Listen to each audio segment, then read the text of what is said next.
Bonjour et bienvenue sur le Solaire pour tous. Si vous mettez en place une centrale solaire, vous devez signer une convention avec Enedis dans laquelle vous vous engagez à ne pas injecter d'électricité sur le réseau. Je vous renvoie sur ma vidéo chapitre 2 pour plus d'informations sur ce sujet.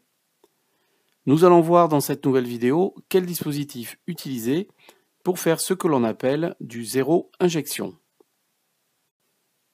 Alors pour commencer, un petit disclaimer qui m'a été suggéré dans les commentaires. Pour vous rappeler que l'électricité, c'est dangereux et qu'il faut donc la manipuler avec précaution en prenant soin de bien couper le courant au niveau de vos coffrets avant d'intervenir sur les composants électriques de votre centrale. Je vous rappelle également que je ne suis pas électricien, il peut donc y avoir des manquements ou des erreurs involontaires dans les vidéos que je présente. Quand j'ai acheté mon onduleur sur un site de vente solaire en ligne, j'ai remarqué dans la description qu'il y avait une fonction zéro injection, c'est-à-dire que l'onduleur peut ne pas injecter d'électricité sur le réseau Enedis, ce qui m'allait bien vis-à-vis de la convention avec Enedis qui impose un quasi zéro injection. Comme on le voit sur les deux copies d'écran de deux sites différents de vente en ligne de matériel photovoltaïque, cette fonction est décrite en option, sans plus de détails, que ce soit sur le site du revendeur ou dans la documentation de l'onduleur. Je vais donc vous expliquer comment cela fonctionne et comment la mettre en place. Je vous présente ici un schéma simplifié de fonctionnement de l'installation solaire.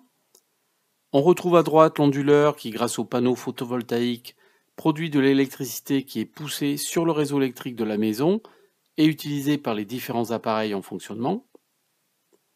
Si par exemple votre onduleur produit 3 kWh et que votre maison consomme 4 kWh, alors toute l'énergie produite sera consommée, le kilowattheure manquant étant tiré sur le réseau Enedis. Vous ne serez donc facturé que du kilowattheure que vous aurez consommé. Un deuxième cas de figure à présent, notre onduleur produit toujours 3 kWh, mais vous avez éteint un certain nombre d'appareils électriques et vous ne consommez plus que 1 kWh. À ce moment-là, il y a 2 kWh non consommés qui vont remonter vers le réseau Enedis. C'est ce que l'on appelle l'injection d'électricité. Cette électricité va potentiellement partir chez vos voisins qui vont la consommer.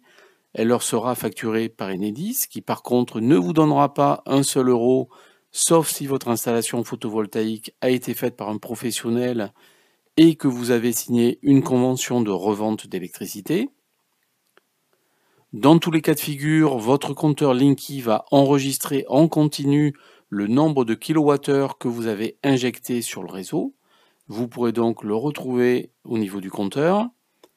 Le problème étant, comme on l'a vu, que dans la convention que vous avez signée avec Enedis, vous vous êtes engagé à ne rien injecter sur le réseau. Une illustration au niveau du compteur Linky de l'index d'injection.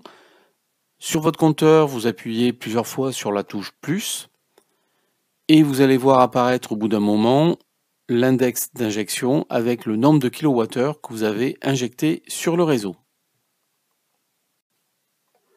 Afin d'éviter d'être hors la loi vis-à-vis d'Enedis, il faut utiliser un petit dispositif qui va être placé à proximité de votre compteur sur le fil de phase. Ce dispositif va détecter que du courant arrive dans le sens onduleur ou maison vers le réseau Enedis. Il va alors envoyer un signal électrique à votre onduleur en lui demandant de baisser sa production électrique. De cette façon, l'onduleur va adapter dynamiquement sa production en fonction de la consommation de vos appareils électriques et ne rien injecter sur le réseau Enedis. On voit ici une illustration de l'adaptation de la production en fonction de la consommation électrique de la maison. Pour que cela fonctionne, il faut que votre onduleur soit équipé d'une interface logique destinée à interrompre la sortie de puissance active. C'est le cas de mon onduleur qui le fait d'après la documentation dans les 5 secondes suivant la réception du signal. La puissance de l'onduleur est ainsi limitée, en temps quasi réel, afin de ne rien injecter dans le réseau. Il y aura toujours un petit peu d'injection liée aux 5 secondes de délai, mais qui devrait rester compatible avec la convention que vous avez signée avec Enedis. Le Tor, bien sûr, ce n'est pas le fils d'Odin, mais bien un petit dispositif qui va vous permettre d'envoyer l'information à l'onduleur. Il s'agit d'un accessoire qui se place autour d'un fil électrique dont on veut mesurer le courant, que ce soit un courant de consommation ou de production. Le Tor a différents noms, pince ampère métrique, transformateur de courant, ou en anglais current transformer ou CT. Le principe de fonctionnement est le suivant. L'objectif est de mesurer si un courant passe dans un sens déterminé au travers d'un conducteur électrique. Pour ce faire, vous placez le fil au milieu du Tor, qui est un bobinage électrique. Le Tor va ainsi se comporter comme un ampère-mètre, détecter l'intensité d'un courant et envoyer le signal à l'onduleur.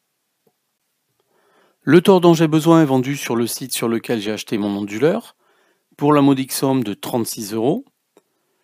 Avant de l'acheter, j'ai bien sûr comparé les prix avec d'autres sites et j'ai pu constater qu'il était bien moins cher ailleurs. Je l'ai en effet trouvé sur le site d'Amazon pour 12 € port compris et sur AliExpress pour 2 fois moins cher. Si vous l'achetez sur AliExpress, comptez un mois pour la livraison. J'ai donc préféré l'acheter sur Amazon. Je n'ai pas réussi à trouver les caractéristiques détaillées dans la documentation de mon onduleur, notamment si le courant sorti du Tor est compatible avec l'entrée dédiée de mon onduleur. J'ai donc acheté un modèle qui me semblait similaire, c'est-à-dire utilisable sur du courant AC en 220 volts. En complément du Tor, vous aurez probablement besoin d'une rallonge de câble qui vous permettra de couvrir la distance entre votre onduleur et le fil de phase autour duquel vous passerez le Tor. Prévoir également 2 connecteurs type Wago pour bien assembler les 2 câbles du Tor avec cette rallonge. On a vu le principe de fonctionnement du Tor, on va maintenant voir comment le positionner. Il faut placer le Tor autour du fil de phase, à proximité de votre compteur électrique. Un seul fil doit être dans le Tor, vous ne pourrez donc pas mettre un câble entier contenant plusieurs fils. Il convient ensuite de respecter le sens du courant, c'est-à-dire mettre le Tor dans le sens du courant qui vient d'Enedis et va vers votre maison. Pour ce faire, vous devriez avoir une indication de sens au niveau du Tor. Il faut par exemple que le courant circule de K vers L ou de P1 vers P2, car comme on va le voir, si vous le placez dans le mauvais sens, votre onduleur sera bridé en continu. Comme on le voit ici, en fonction du Tor que vous avez acheté, vous aurez différentes indications vous permettant de le positionner dans le bon sens. En général, vous trouverez une flèche. Vous pourrez également voir un K et un L, ou un P1 et un P2. Sur le Tor que j'ai acheté sur Amazon, j'ai uniquement une seule indication qui est le P1. Je sais donc que c'est l'entrée de la phase et que de l'autre côté, il y a la sortie de phase. Donc je vais de P1 vers P2 ou K vers L. Le P1 correspond à mon compteur électrique. Le P2 correspond à la sortie vers ma maison et mon onduleur. Si j'ai un courant qui remonte dans l'autre sens, il sera capté par le Tor qui enverra un signal à l'onduleur. Pour valider sur quel fil placer le Tor, vous pouvez utiliser une pince ampère-métrique de ce type, qui est en fait un Tor mais en plus évolué. Avec cet instrument, vous pourrez également détecter sans aucun contact s'il y a du courant dans les circuits électriques que vous manipulez. C'est donc un outil supplémentaire pour vous aider à assurer votre sécurité. En ouvrant la pince, on place le fil attesté au centre, on ferme la pince et l'ampérage du courant passant dans le fil est affiché. Par contre, vous ne pourrez pas savoir dans quel sens va le courant, donc cet outil ne vous aidera pas à positionner votre Tor dans le bon sens. Je vous décris ici la connexion du Tor à l'onduleur. Mon onduleur étant un Sofar Solar. Il faudra bien sûr vérifier au préalable que votre onduleur possède cette option de 0 injection. On voit la zone de branchement du Tor que j'ai grossi sur la partie droite de l'écran. En bas à gauche, c'est la même chose pour un autre type d'onduleur de la même marque. Vous avez une petite fiche ici en vert sur laquelle connecter vos fils, avec indiqué CT+, et CT-. c'était pour Current Transformer. Bien sûr, avant toute manipulation, n'oubliez pas de couper l'ensemble des interrupteurs AC et DC de votre installation, ainsi que l'onduleur. Le compteur électrique de ma maison étant positionné à environ 33 mètres de mon installation photovoltaïque, j'ai essayé dans un premier temps de placer mon tore à proximité de mon onduleur. J'avais vu quelqu'un qui l'avait fait sur internet et qui disait que cela fonctionnait. J'ai donc mis le tore au niveau de la sortie de mon coffret électrique AC sur le fil de phase. J'ai pu constater après quelques jours que cela ne fonctionnait pas correctement. Pour rappel, en régime nominal, mon installation produit 3 kWh. Tout d'abord, sur le graphe à gauche, j'ai fait un test en mettant le tore en sens inverse, sens dans lequel il détecte en continu du courant. Le tore fonctionne bien et limite la production à environ 180 watts. Puis sur le graphe à droite, j'ai mis le tore dans le bon sens. On dirait que tout fonctionne bien car le matin, en général, je consomme toute ma production et l'après-midi, j'ai une consommation plus en dents de scie. Malheureusement, j'ai pu constater que du courant était toujours injecté sur le réseau Enedis. En soi, le tore fonctionne et il limite la production de courant de l'onduleur, mais étant positionné en bout de mon réseau électrique domestique, il ne sait pas vraiment détecter quel est le surplus de production qui part vers le réseau Enedis. Pour que cela fonctionne, et c'est facile à comprendre, il faut que le tore soit placé idéalement au niveau du compteur électrique, car à cet endroit, il pourra détecter le flux d'électricité remontant vers Enedis, et envoyer un signal à l'onduleur pour lui demander de limiter immédiatement sa production. Ayant positionné ma centrale solaire et mon onduleur dans mon jardin, cela ne m'arrangeait pas du tout puisqu'il fallait que je tire un câble entre l'onduleur et mon compteur électrique, les deux étant séparés d'une trentaine de mètres. J'ai donc dans un premier temps recherché sur internet s'il existait des tores pouvant communiquer à distance, afin de placer un tore émetteur au niveau de mon compteur électrique et de positionner au niveau de mon onduleur la partie récepteur. Malheureusement, je n'ai rien trouvé de ce type, si ce n'est des tores permettant de communiquer en Wi-Fi pour surveiller la consommation électrique de ces équipements. J'ai donc dû tirer un deuxième câble depuis mon onduleur vers mon compteur électrique, avec une gaine enterrée dans le sol. Bien dommage que je n'ai pu anticiper ce point, car j'aurais vraisemblablement positionné ma centrale solaire à un autre endroit. On voit ici le boîtier en sortie de mon compteur électrique dans lequel j'ai positionné mon tore.